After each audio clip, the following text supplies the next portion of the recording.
Président. Ma question s'adresse à Madame la ministre de l'Écologie. Plus 5,7% de hausse en mars, plus 1,1 en mai, plus 4,4 en juin, plus 9,96 en juillet, plus 5,3 en août, plus 9 ce mois-ci. Depuis le 1er janvier 2019, les tarifs réglementés de la vente de gaz ont augmenté de 15,8%. Et ce n'est pas terminé puisqu'une nouvelle hausse de plus de 5% est attendue pour octobre. Et il n'y a pas que le gaz qui augmente. L'électricité aussi, plus 1,6 en février, plus 0,91 en août et entre plus 7 et 8 attendus en février 2022 pour les tarifs réglementés d'électricité. La quasi-intégralité des foyers sont concernés par ces deux hausses, bientôt rejointes par la hausse des carburants. Et alors que nous sommes confrontés à ces hausses importantes, l'indemnisation du chômage partiel, elle, diminue. L'indemnisation est passée de 70 à 60% de la rémunération brute pour l'essentiel des salariés au 1er juillet et pour tous au 1er septembre. L'emploi et le pouvoir d'achat des salariés risquent d'en prendre un coup et par conséquent aussi la consommation et la reprise.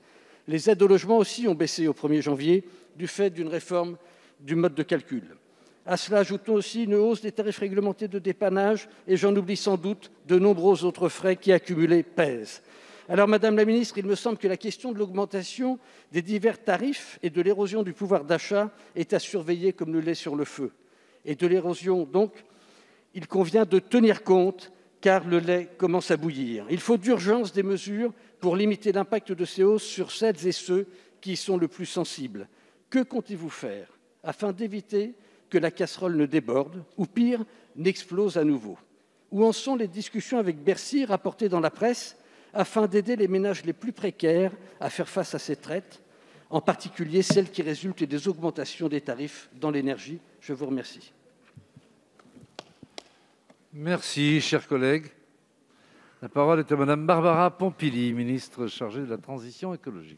Merci, Monsieur le Président. Monsieur le député Le Seul, vous avez raison. Les prix du gaz sur les marchés internationaux sont en hausse régulière depuis quelques mois et nous avons eu une accélération depuis cet été qui a été liée notamment à la reprise économique partout dans le monde et ça a un impact sur les tarifs réglementés du gaz qui concerne 3 millions de ménages. Nous avons des hausses successives depuis juillet qui vont malheureusement se poursuivre jusqu'en octobre et on peut espérer une stabilisation des prix à partir de novembre-décembre, puis un reflux au printemps 2022.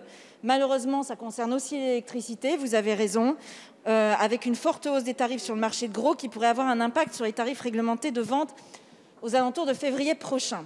Voilà le tableau. Face à ça, ce qu'il faut absolument, c'est d'abord qu'on puisse rendre les gens moins dépendants de ces hausses. Pour qu'ils soient moins dépendants de ces hausses, il faut prendre des mesures structurelles pour la baisse de la facture. La première mesure structurelle, quand ça concerne le bâtiment, c'est aider les gens à avoir des logements qui consomment moins d'électricité ou de chauffage au gaz notamment.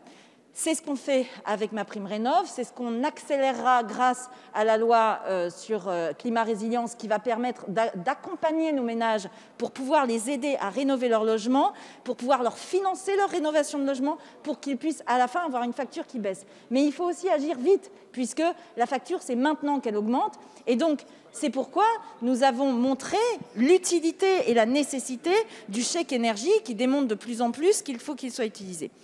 Nous avons les bénéficiaires qui étaient aux alentours, pas aux alentours, mais 3,6 millions de bénéficiaires. On est passé à 5,8 millions de bénéficiaires depuis le début du quinquennat. Et puis, son taux a augmenté, son montant a augmenté en moyenne. Il est passé aujourd'hui à 150 €.